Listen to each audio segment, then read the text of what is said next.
بالله من الشيطان الرجيم بسم الله الرحمن الرحيم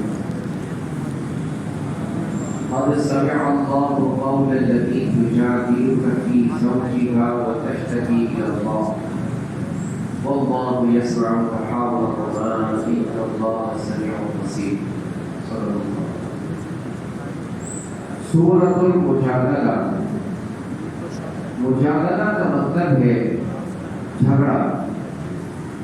ایک خاتون تھی صحابیہ بڑی عمر کی تھی، حضرت خولہ بنت حکیم رضی اللہ تعالیٰ عنہا. یہ حضور علیہ السلام کے پاس تشریف لائی اور آ کر کے انہوں نے مسئلہ پوچھا کہ میرے شوہر نے مجھ سے زہار کا عمل کیا ہے، آیا میرے بارے میں دین کا کیا حکم ہے؟ کیونکہ جاہلیت کے زمانے میں زہار طلاق کے لیے آتا تھا، تو کیا اسلام کے اندر بھی یہ طلاق کے معنی میں آ رہا ہے؟ آپ علیہ السلام نے اس سے فرمایا کہ نہیں، ابھی تک اس بارے میں مجھ پر کوئی حکم نہیں اترا، میں اپنی طرف سے اس کا مسئلہ نہیں بتا سکتا. یہ بڑی عمر کی تھی. انہوں نے کہا کہ میرے بچوں کا کیا ہوگا، اس کا کیا ہوگا، اور انہوں نے کہا مجھے بس بتائیں، مجھے تو مسئلے کا جواب چاہیے. تو ان کی جو صورت تھی آپ علیہ السلام سے پوچھنے کی، وہ ایک جھگڑے نما تھی. آپ علیہ السلام فرمایا مجھے معلوم ہے ابھی حکم اس کا نہیں اترا، اور یہ کہتی تھی کہ بس آپ بتائیں. تو ایک جھگڑے کی جو صورت تھی، اللہ تعالیٰ نے اس بات کو اسی طریقے سے نصب فرمایا. تحقیق اللہ نے سنی بات اس عورت کی، اے نبی جی جو آپ سے اپنے شوہر کے بارے میں جھگڑا کرتی ہے اور اللہ سے شکایت کرتی ہے، اس مسئلے کا جواب کہاں ہے؟ وہ اللہ سے بھی شکایت کرے، بڑی ہوگی. واللہ یسمع تحاورکما، اللہ تم دونوں کی باتوں کو سن رہے. ان اللہ سمیع بصیر، بے شک اللہ سننے والے دیکھنے والے ہیں. اور پھر اللہ تعالیٰ نے اس کے لیے مسئلے کو نازل بھی فرمایا. تو یہ حضرت خولہ بنت حکیم رضی اللہ تعالیٰ عنہا کی ایک کرامت دے دیجیے، یہ ان کا اعزاز دے دیجیے کہ اللہ تعالیٰ نے زہار کا حکم قرآن مجید کے اندر اتار دیا. اللہ. حضرت عائشہ صدیقہ رضی اللہ تعالیٰ عنہ فرماتی ہے کہ خولہ بنت حکیم یہ میرے حجرے کے اندر حضور سے باتیں کر رہی تھی، لیکن مجھے اس کی باتوں کی کوئی خبر نہیں ہوئی. اس اللہ نے سات و آسمان عرش معلیٰ کے اوپر اس کی باتوں کو سن لیا اور اللہ نے اس کا جواب دیا. اللہ تعالیٰ نے اس کا جواب دے گا. حضرت خولہ بنت حکیم. حضرت عمر رضی اللہ تعالیٰ عنہ جب کبھی مدینہ منورہ کی گلی سے گزرتے، امیر المومنین گلیوں سے گزرتے تو یہ راستے میں کبھی مل جاتے، تو حضرت عمر کو آواز دے کے بلا دیا، عمر بات سنو میری. بڑی تھی عمر، کافی زیادہ تھی، تو یہ بلاتی تھی.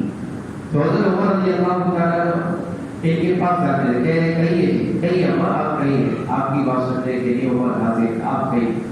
تو یہ حضرت عمر رضی اللہ تعالیٰ عنہ کو لے کر کے لمبی بات کرتی تھی. جو خواتین کی عادت ہوتی یہ لمبی بات کرتی تھی. باقی صحابہ کرام رضی اللہ تعالیٰ عنہ اجمعین اور دیگر لوگ جو ہیں وہ حیران ہوتے تھے کہ ہمیں تو حضرت عمر کے پاس جانے سے ڈر لگتا ہے، بات کرنے سے ڈر لگتا ہے، یہ بلاتی ہے اور حضرت عمر رضی اللہ تعالیٰ عنہ اس کے آواز کے اوپر چلے جاتے اور پھر اس کی بات کو اتنی دیر تک سنتے، ہماری بات کو اتنی دیر نہیں سنتے. تو حضرت عمر رضی اللہ تعالیٰ عنہ سے عرض کیا کہ امیر المومنین کوئی خاص بات ہے؟ خولہ بنت حکیم کے اندر آپ ان کی بات کو اتنا سنتے. کہا کہ میں اس کی بات کیوں نہ سنوں، عرش عظیم کے رب نے اس کی بات کو سن کر تو یہ تو جواب بھیجا تھا. عمر بڑا اس کی بات کیوں نہ سنے، عمر اس کی بات سنے. یہ طریقہ ہوتا ہے کہ جو بڑی عمر کا آدمی ہے اس کے ساتھ کبھی بدتمیزی نہ ہو، اس کا احترام ادب ہو، اس کی بات کو سنا جائے. بسا اوقات بڑی عمر کے آدمی ہوتے ہیں، ان کو یہ بیچاروں کو پتہ نہیں ہوتا کہ موقع کیا ہے، ہم کیا بول رہے ہوتے ہیں، ان کو نہیں پتا. دوسرا طریقہ کار یہ نہیں ہوتا کہ ان کے ساتھ بحث کی جائے، اس کا طریقہ کار یہ ہوتا ہے کہ ان کی بات کو سن لے. اگر موقع کے مطابق ہے، کوئی اچھی بات ملے، اور اگر کوئی اچھی بات نہیں ہے تو ان کو کہنا اچھا ٹھیک ہے، انشاءاللہ کوشش کر بات ختم کر تاکہ ان کی دل آزاری بھی نہ ہو، بات مکمل بھی کر لیں، اور یہ تو سمجھے کہ ہماری بات کسی نے سنی ہے۔ ورنہ ایک وقت ہوتا ہے کہ جب پہلے اس کی سنی جاتی ہے، پھر ایک وقت ایسا آتا ہے کہ آدمی بولتا رہتا ہے لیکن اس کی کوئی سننے والا نہیں ہوتا، اس کی کوئی سننے والا نہیں ہوتا۔ تو یہ سورہ مجادلہ ہے۔ سورہ مجادلہ کی ایک خصوصیت یہ بھی ہے کہ یہ وہ واحد سورت ہے جس کی ہر آیت کے اندر اللہ تعالیٰ کا نام موجود ہے۔ باقی جتنی آپ سورتیں اٹھا کر کے دیکھیں، ہر آیت میں اللہ کا نام نہیں ہوتا کسی بھی سورت، لیکن یہ وہ واحد سورت ہے کہ جو 22 آیتوں کے اوپر مشتمل ہے، اور 22 کے 22 آیتوں میں اللہ تعالیٰ کا نام آیا ہے۔ کبھی کسی آیت میں 1 دفعہ، کسی آیت میں 2 دفعہ، کسی آیت میں 3 دفعہ، ہر آیت میں اللہ کا نام ضرور آیا ہے، ہر آیت میں اللہ تعالیٰ کا نام ضرور آیا ہے۔ تو اس سورت کو اس لیے بھی ایک مقام حاصل ہے۔ پھر اس کے بعد سورت الحشر ہے، اور سورت الحشر کا جو پس منظر ہے وہ بنو نذیر کی وہ بد عہدی ہے جو انہوں نے آپ علیہ السلام کے ساتھ کی، اور انہوں نے بے وفائی کی، وعدہ توڑا۔ پھر حضور علیہ السلام کو حکم ہوا کہ ان بنی نذیر والوں کو جلا وطن کر دو، ان کو نکال دو یہاں سے، اور پھر بنو نذیر والوں کو ہٹا دیا گیا، مدینہ منورہ سے باہر نکال دیا گیا، اور پھر نکال گیا کہ تم اب دور چلے جاؤ، اگر تم یہاں رہو گے تو پھر جو ہے وہ تمہارے ساتھ سخت جو ہے وہ جنگ کی جائے گی۔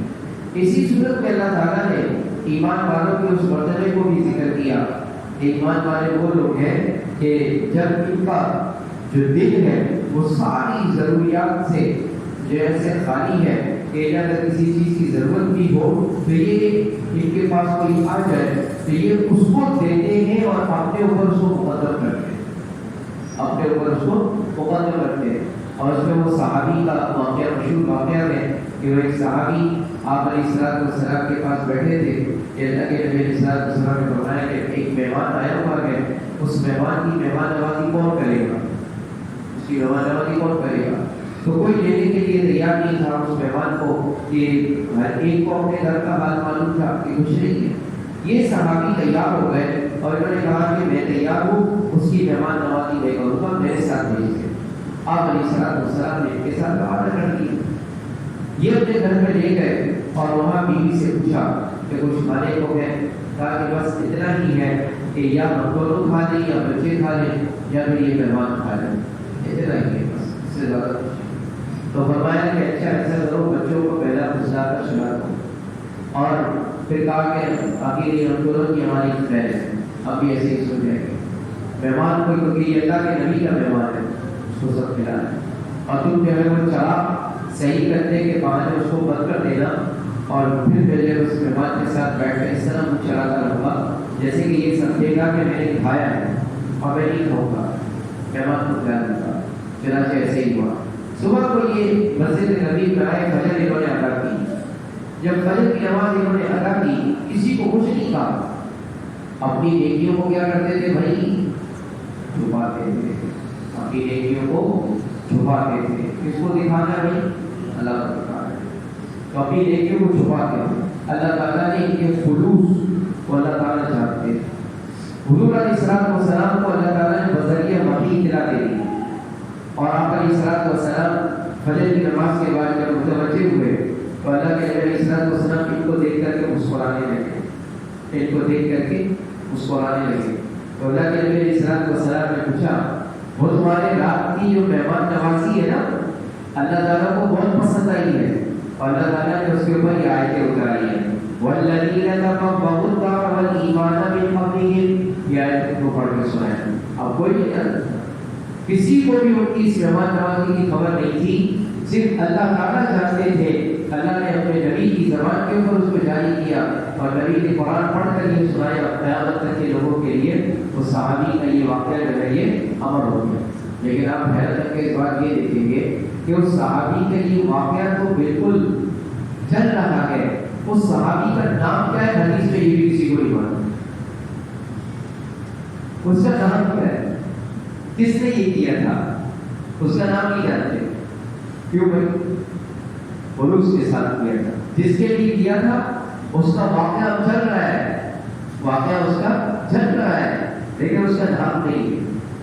یہ اس صحابی کا نام کیا تھا کہ جس نے یہ کام عمل کیا تھا؟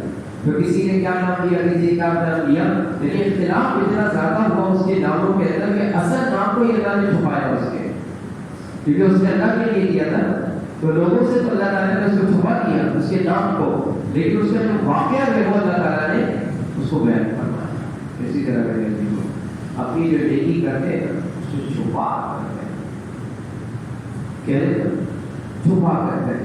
فائدہ کیا ہے کہ نیکی باقی رہے گی، نام ویسے ہی بڑھ جائے گا، نام ویسے ہی بڑھ جائے گا، نیکی باقی رہے گی. دیکھو اس کی نیکی باقی ہے، نام اس کا جانتے، نام اس کا معلوم نہیں کہ کون حتمی نام کوئی جانتا ہے یہ صحابی کون تھے یا نام.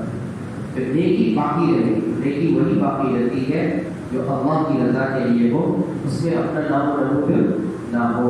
یہ میرا کیا ہے، میرا نام آج میڈیا ہے، کل میڈیا ہے، میں کیوں بتاؤں، میں اپنے نام کے اظہار میں کیوں کروں؟ میں تو اللہ کے لیے کام کروں اور اللہ تعالیٰ ہی مجھے اس کا اجر دے گا.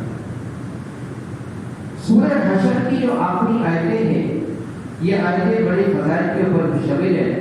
حدیث کے اندر آتا ہے کہ جو اس کی 3 آیتوں کے شروع میں پڑھے اعوذ باللہ السمیع العلیم من الشیطان الرجیم، اعوذ باللہ السمیع العلیم من الشیطان الرجیم، اعوذ باللہ السمیع العلیم من الشیطان الرجیم 3 دفعہ اس طرح سے اعوذ باللہ پڑھیں.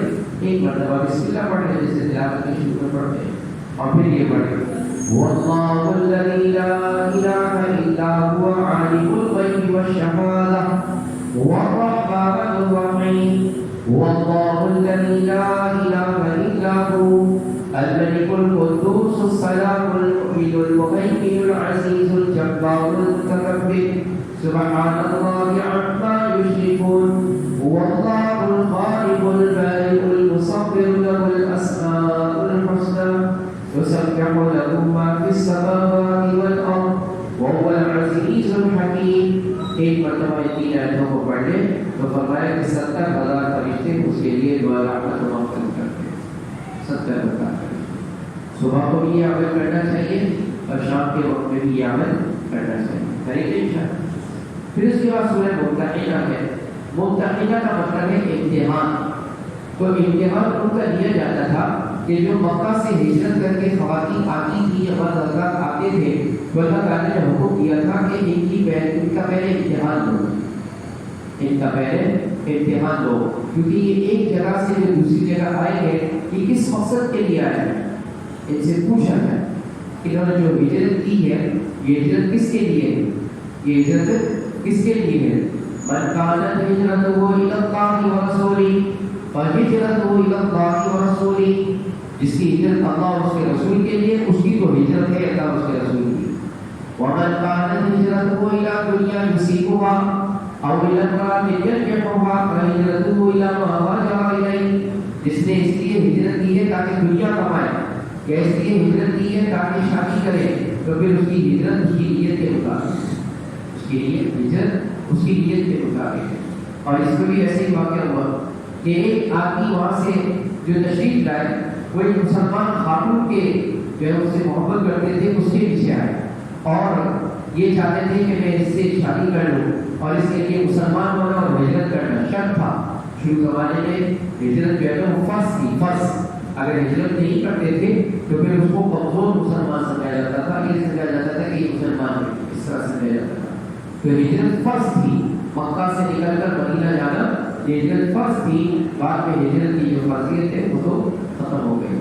تو وہ صحابی جب تشریف لائے تو ان کا بھی اسی طرح امتحان ہوا کہ بھئی کس کی آئے ہو، کس کی آئے ہو. انہوں نے کہا کہ میں ایمان قبول کیا، اسلام قبول کیا ہے اور فلاں عورت جو ہے وہ میں اس سے شادی کرنا چاہتا ہوں. تو اللہ کے نبی صلی اللہ علیہ وسلم نے فرمایا کہ پھر تو تمہارا ایمان یہ سارا جو ہے اس عورت کے گرد ہوا. اللہ کے لیے کیا لے کر آیا، اللہ کے لیے کیا ایمان رکھا. تو انہوں نے بھی بڑا ان کو ایک دھچکا لگا کہ میں نے واقعات ایمان اللہ پر لایا ہوں لیکن خوش کرنے کے لیے میں نے کیا کسی کے واسطے خوشی کے لیے میں نے کیا کیا ہے. اللہ کو تو میں نے خوش نہیں کیا اپنی ہجرت کے ذریعے سے یہ تو میں کسی اور کی طرف میں آ گیا، اس نے بھی بڑی توبہ کی۔ انما الاعمال بالنیات، بخاری شریف کی پہلی حدیث آپ کو یاد ہوگی کہ اعمال کا دارومدار نیتوں پر ہے۔ اب اس حدیث میں بھی اللہ کے نبی علیہ السلام نے جس سے یہ صحابی سے یہ خطاب فرمایا تھا نا، اس صحابی کا نام بھی کوئی نہیں جانتا، اس صحابی کا نام بھی کوئی نہیں جانتا کہ جس سے یہ غلطی ہوئی تھی، اللہ تعالیٰ نے اس کی غلطی کو معاف بھی کیا، اس کے نام کو سب سے چھپا دیا۔ صحابہ کہتے ہیں کہ ہاں ایک شخص تھا جسے اللہ کے نبی نے یہ بات ارشاد فرمائی تھی، لیکن وہ کون تھا ہمیں یاد نہیں، وہ کون تھا یاد نہیں ہے کہ وہ کون شخص تھا۔ اور اللہ تعالیٰ کے یہاں جو نیکی ہوتی ہے، نیکی تو ایسے ہی کی جاتی ہے، اور استغفار بھی جب آدمی خلوص کے ساتھ کرتا ہے نا، اللہ تعالیٰ اس کے استغفار کو ایسا قبول فرماتے ہیں کہ اس کی نیکیاں ہو گئی، گناہ اس کے معاف ہو گئے، اتنے گناہ معاف ہو گئے، اس کا نام تک اللہ تعالیٰ لوگوں سے بلوا دیتے ہیں، اس کا نام تک اللہ تعالیٰ بلوا دیتے ہیں، جیسے صرف ان کا نام اللہ تعالیٰ نے بلوا دیا، ایسے امتحان یہ لیا جاتا ہے۔ سورہ صف ہے، اس میں احکام جہاد ہے، جمعہ کے اندر احکام جمعہ ہے، سورہ منافقون کے اندر وہ واقعہ ہے کہ عبداللہ بن ابی بن سلول نے مسلمانوں کی شان میں چند گھٹیا جو ہے وہ الفاظ اس نے کرے، اور حضور علیہ السلام کی گستاخی کا بھی یہ مرتکب ہوا، تو حضرت زید بن ارقم رضی اللہ تعالیٰ عنہ یا علیہ السلام کے پاس گئے اور جا کر کہ اللہ کے نبی اس طریقے سے یہ عبداللہ بن ابی بن سلول جو ہے وہ مسلمانوں کے خلاف باتیں کر رہے ہیں۔ آپ علیہ السلام نے عبداللہ بن ابی بن سلول کو بلایا، کہا تم یہ باتیں کر رہے ہو؟ اس نے کہا کہ آپ کو کس نے کہا، کون میرے حق میں یہ گواہی دے رہا ہے؟ تو آپ علیہ السلام نے فرمایا کہ یہ زید بن ارقم یہ جو ہے وہ تمہارے خلاف گواہی دے رہا ہے۔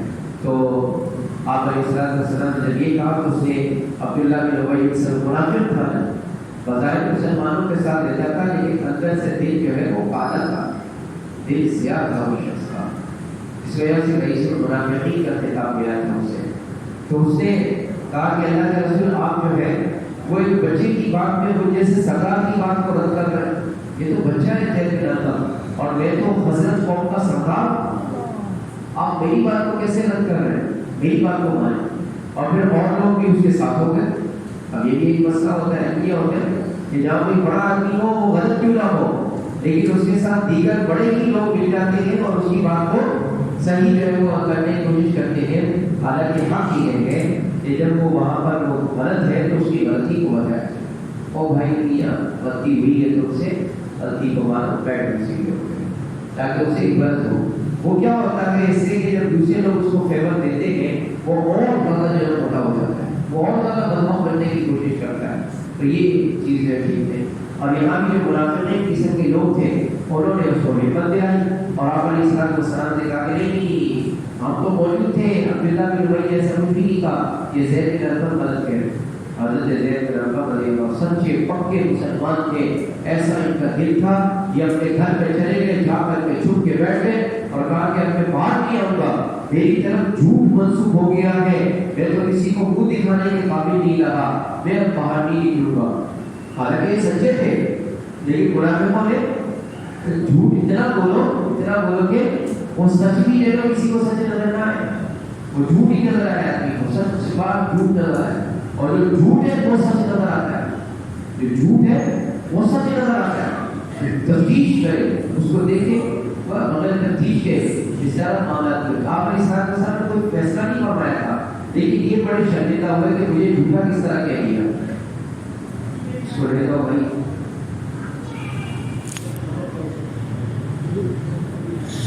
یہ بھی آپ سمجھا کر انسان کا دل باہر سے اندر نہیں آتے لیکن جانتا ہے۔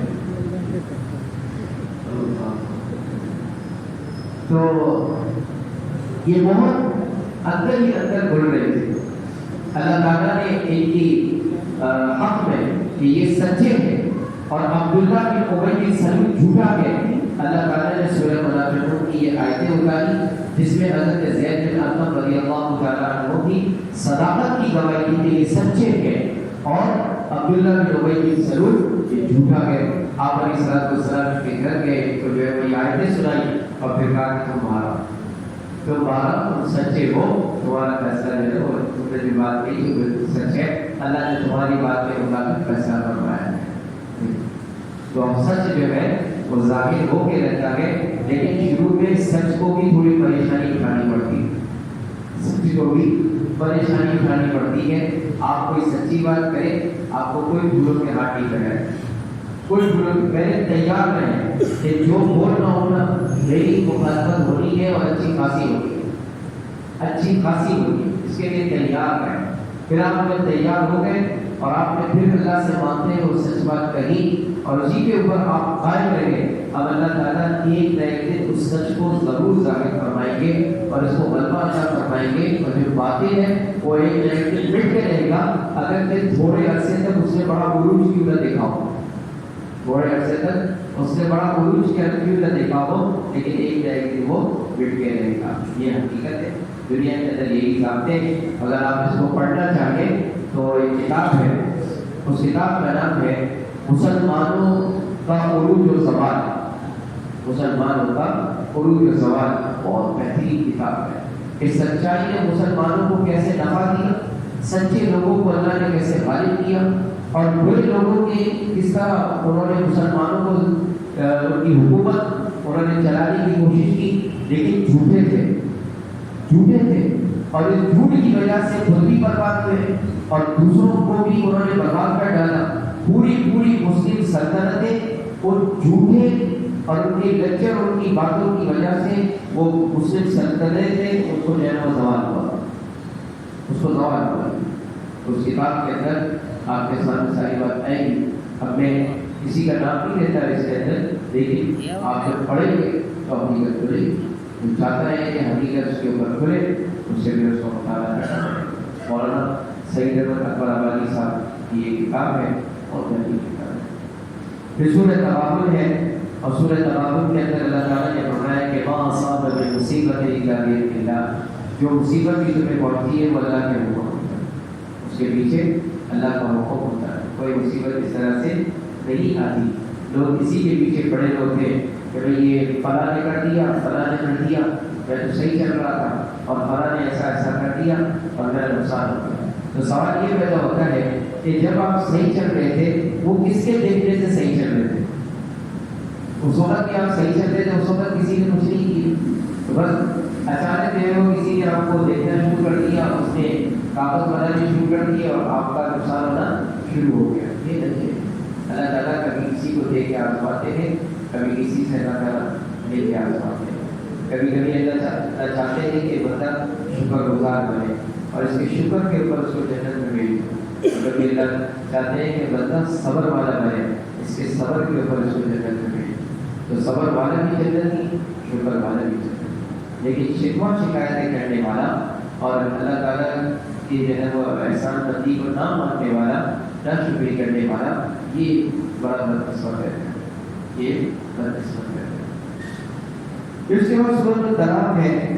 سورۃ طلاق یہ بہت بڑی سورت تھی، صحابہ فرماتے ہیں کہ یہ بہت بڑی سورت تھی، پھر اس کی اکثر جو آیتیں ہیں وہ منسوخ ہو گئی، اب اس سورت کے اندر صرف 12 آیتیں رہ گئی ہیں اور باقی یہ سورۃ بقرہ سے بھی بڑی سورت تھی، تو اللہ تعالیٰ نے اس کی اکثر آیتوں کو منسوخ جو ہے وہ فرما دیا۔ اس میں طلاق کے احکامات ہیں کہ عورت کی جب وہ ایام ہو اس صورت میں کیا اس کے لیے حکم ہے، جب یہ ایام نہ ہو اس صورت میں کیا اس کے لیے حکم ہے، جب اس کے شوہر کا انتقال ہو جائے وہ حمل سے ہو تو اس وقت کیا حکم ہے، یہ سارے احکام اس سے بیان کر رہے ہیں۔ پھر سورۃ تحریم ہے، اور سورۃ تحریم کے اندر اللہ تعالیٰ نے خاص طور پر یمین کے مسئلے کو جو ہے بیان کیا ہے کہ جب آدمی کسی چیز کی قسم کھا لیتا ہے تو پھر قسم کھانے کے بعد اس قسم کو توڑنا جب پڑا یا قسم جو ہے وہ ٹوٹ گئی تو پھر اس وقت قسم کا کفارہ جو ہے وہ آدمی ادا کرے۔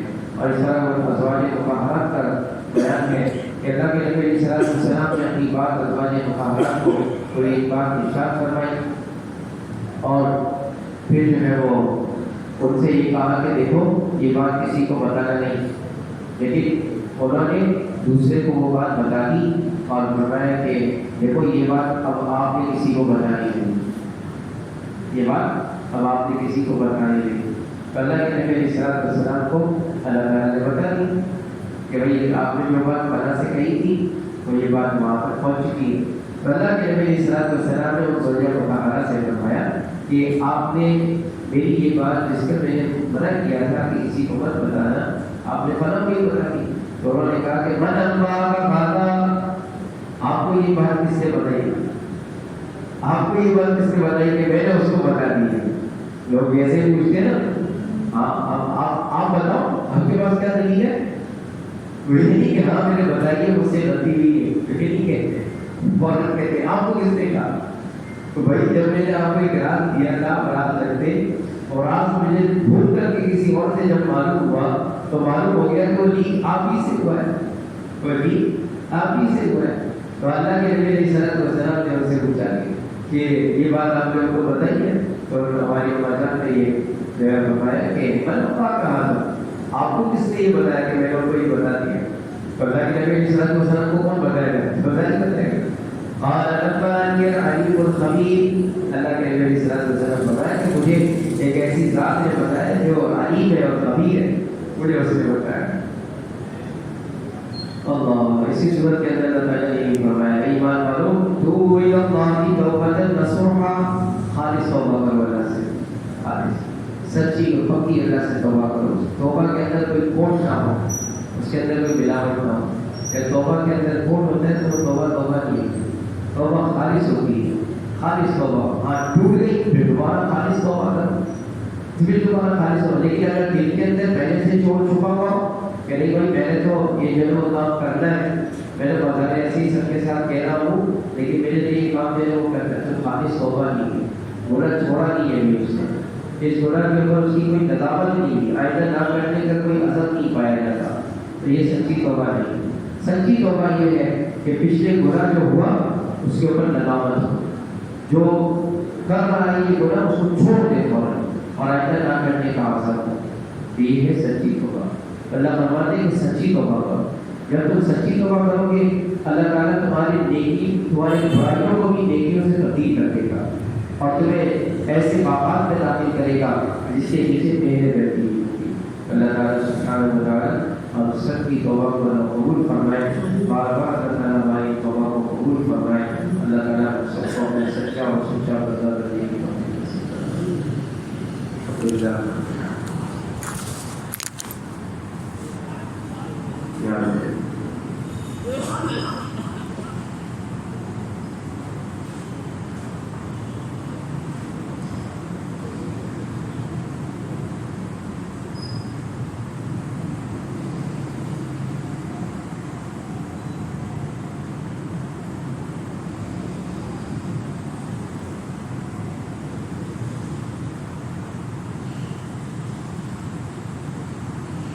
صلی اللہ علیہ وسلم۔